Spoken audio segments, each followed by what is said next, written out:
আমরা গভীর বেদনার সাথে লক্ষ্য করেছি গত 15.5 বৎসর টানা এই জাতির এক এক করে সব অধিকার হরণ করা হয়েছিল। বাঁচার অধিকার, ন্যায় বিচার পাওয়ার অধিকার, মত প্রকাশের অধিকার, কথা বলার অধিকার, সর্বোপরি তার নিজের মূল্যবান ভোটকে পছন্দের দল এবং প্রার্থীকে দেওয়ার অধিকার সবগুলোই কেড়ে নেওয়া হয়েছে। অনেক প্রতিভাবান মানুষকে রাষ্ট্রের বিভিন্ন গুরুত্বপূর্ণ দায়িত্ব থেকে দূর করে অবসরে পাঠানো হয়েছে, কাউকে কাউকে ওএসডি করে রাখা হয়েছে। এই সংখ্যা শত নয়, হাজারের বেশি ছিল। আবার আন্দোলনের পক্ষে থাকার কারণে বিরোধী দলের অসংখ্য নেতাকর্মীকে ঠান্ডা মাথায় খুন করা হয়েছে। 2006 সালের 28 অক্টোবর লগিবইটার তাণ্ডব দিয়ে সেই হত্যাকাণ্ড শুরু হয়েছিল, আর 2024 সালের 5 আগস্ট পর্যন্ত সেই হত্যা এবং ধ্বংসলীলা বাংলাদেশের জনগণ এবং বিশ্ববাসী প্রত্যক্ষ করেছে। এই সরকারের কাছে জনগণের জান, মাল, ইজ্জত, আবরু কোনো ধরনের কোনো মর্যাদা ছিল না, কোনো নিরাপত্তা ছিল না। এই সকল নিরাপত্তাই কেড়ে নেওয়া হয়েছে।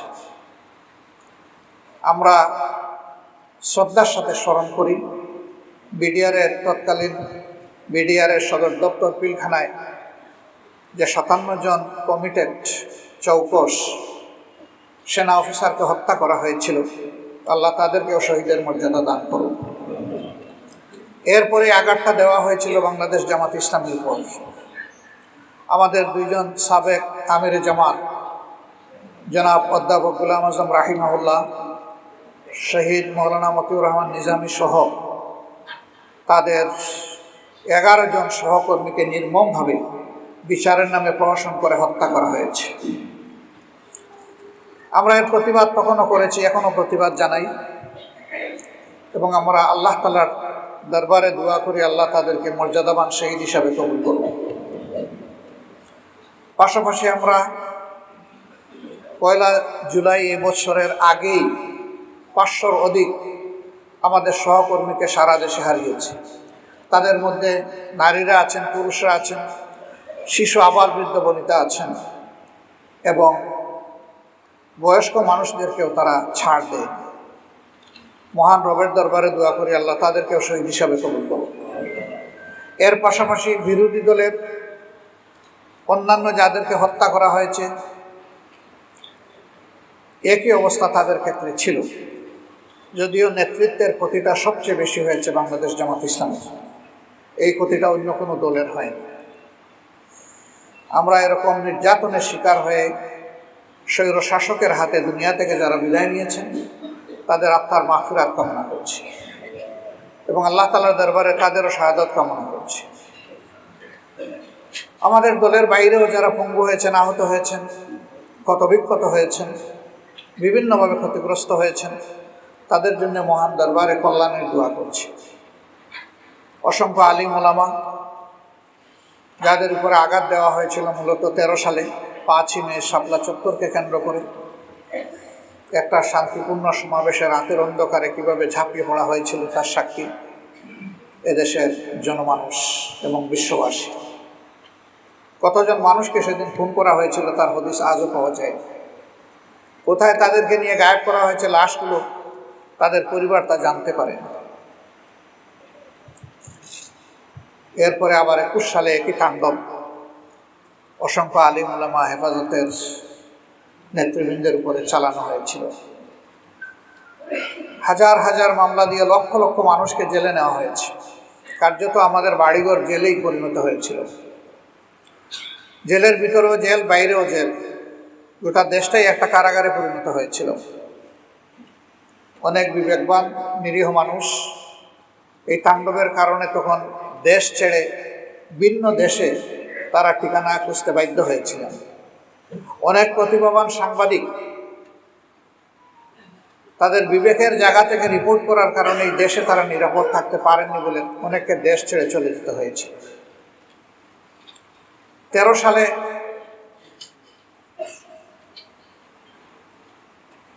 আমরা লক্ষ্য করেছি শাহবাগের কেন্দ্রস্থলে যে আসর বসানো হয়েছিল, দেশে চরম বিশৃঙ্খলা সৃষ্টি করা হয়েছিল, তখন দুইটা সরকার প্যারালাল চলছিল। একটা সরকার ছিল সংসদ কেন্দ্রিক, আরেকটা ছিল শাহবাগ কেন্দ্রিক। শাহবাগের সরকারই সংসদীয় সরকারের চাইতে ক্ষমতাবান হয়ে উঠেছিল। তাদের কথায় বাংলাদেশের জাতীয় পতাকা উঠত এবং নামত। জাতি বিস্ময়করভাবে এই সমস্ত বিশৃঙ্খলা লক্ষ্য করেছে এবং রাষ্ট্র থেকে পূর্ণ পৃষ্ঠপোষকতা দেওয়া হয়েছে। সম্মানিত বন্ধুগণ, এই সমস্ত ট্রমা এবং স্কার নিয়ে এই জাতি বেঁচে ছিল এবং প্রত্যেকটি অন্যায়ের বিরুদ্ধেই সোচ্চার হয়েছিল। 15.5 বৎসরের এই জগদ্দল পাথর আল্লাহ রাব্বুল আলামিন আমাদের সন্তান তুল্য ছাত্রছাত্রী যুব সমাজের মাধ্যমেই এই বৎসরের 5 আগস্ট সরিয়ে দিয়েছে। কিন্তু এই সরিয়ে দেওয়াটাও খুব সুখের ছিল না। কম বেশি 2000 আদম সন্তানকে এই দেশের নির্মমভাবে খুন করা হয়েছে।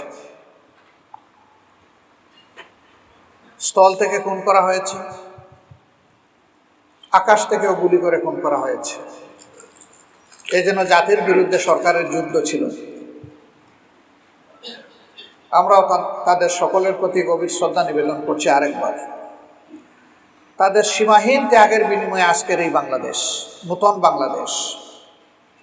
সুতরাং এই জাতিকে তাদের রক্তের প্রতি শ্রদ্ধাশীল থাকতে হবে এবং ঋণ পরিশোধে যত্নশীল হতে হবে।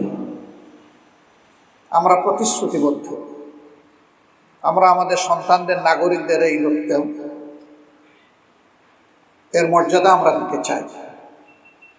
এর বিনিময়ে তারা যে স্লোগান দিয়েছিল, উই ওয়ান্ট জাস্টিস, আমরা ন্যায় বিচার সমৃদ্ধ একটি সমাজ চাই, বৈষম্যহীন একটা সমাজ চাই।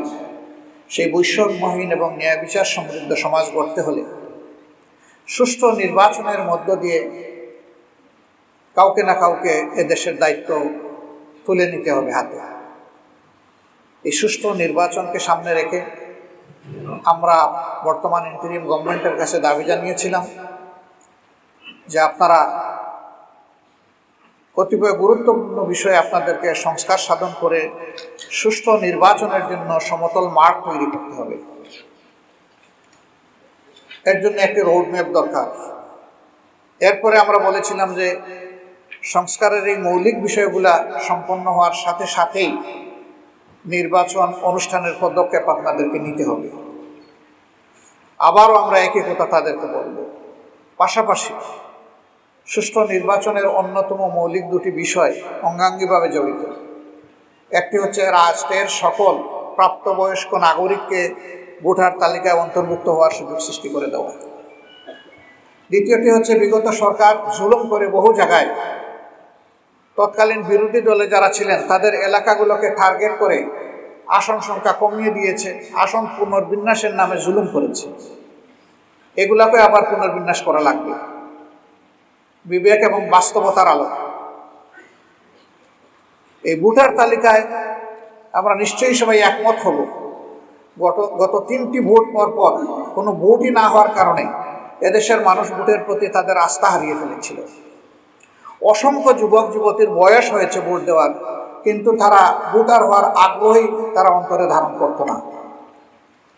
যে যুব সমাজের মাধ্যমে এই পরিবর্তন এসেছে, অবশ্যই তাদের প্রতিটা ব্যক্তিকে এবার ভোটার তালিকায় অন্তর্ভুক্ত করতে হবে এবং তার জন্য প্রয়োজন হচ্ছে বাড়ি বাড়ি গিয়ে এই ভোটার তালিকা হালনাগাদ করা। এর জন্য যৌক্তিক যে সময় লাগবে সেটা অবশ্যই সরকারকে আমরা দেওয়ার পক্ষে। আমরা বিলম্বিত বা দীর্ঘায়িত সময় নয়, যৌক্তিক সময়টাই দিতে চাই। পাশাপাশি এবারকার এই যুদ্ধটা ফ্যাসিস্ট সরকারের বিরুদ্ধে শুধু দেশবাসী করে নাই, প্রবাসে আমাদের যে সমস্ত নাগরিকরা আছেন তারা সমান তালে আমাদের সাথে যুদ্ধ করেছে। আমরা তাদের প্রতি শ্রদ্ধাশীল। তাদেরকেও ভোটার তালিকায় অন্তর্ভুক্ত করতে হবে। তাদেরকে ভোটার তালিকায় অন্তর্ভুক্ত করার উদ্যোগ সংশ্লিষ্ট দেশের এমবেসির মাধ্যমেই সরকারকে গ্রহণ করতে হবে। কেউ যদি দেশে এসে করতে চায়, শুধু ভোটার তালিকায় অন্তর্ভুক্ত হওয়ার জন্য একজন নাগরিকের দেশে আসার প্রয়োজন নেই। বর্তমান আধুনিক প্রযুক্তির যুগে ওখানে থেকেই এটা সম্ভব। আমরা এও দাবি জানাই তাদেরকে যেন ভোটার তালিকা অন্তর্ভুক্ত করেই আগামী নির্বাচন সম্পন্ন করা হয়। প্রিয় দেশবাসী, দেশ যখন এই পরিবর্তনের পরে একটা ইতিবাচক ধারায় আগাচ্ছে, তখন আমরা লক্ষ্য করছি যে এই দেশকে অশান্ত করার জন্য পতিত স্বৈরাচার এবং তাদের দূষণ দেশে বিদেশে তারা মাথা ছাড়া দিয়ে উঠেছে এবং তারা অনেকগুলা দুর্ঘটনা ঘটিয়ে এই সমাজকে অস্থির করতে চায়, অস্থিতিশীল করতে চায়। আলহামদুলিল্লাহ, বাংলাদেশের বিচক্ষণ দেশপ্রেমিক জনগণ ইতিমধ্যেই তাদের ফাঁদ বুঝতে পেরে তাদেরকে ব্যর্থ করে দিয়েছে। তাদের ষড়যন্ত্র আল্লাহ তাআলা ব্যর্থ করেছেন, এই জন্য আল্লাহর দরবারে শুকরিয়া আদায়।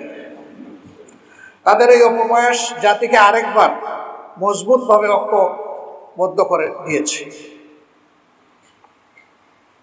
আমাদের প্রতিপক্ষ যদি এটা বুঝতে পারে যে এই দেশের মানুষ আর কারো কাছে অসহায়ভাবে আত্মসমর্পণ করবে না এবং কোনো চোখ রাঙ্গানিকে পরোয়া করবে না, তাহলে তাদের জন্য এবং আমাদের জন্য কল্যাণকর।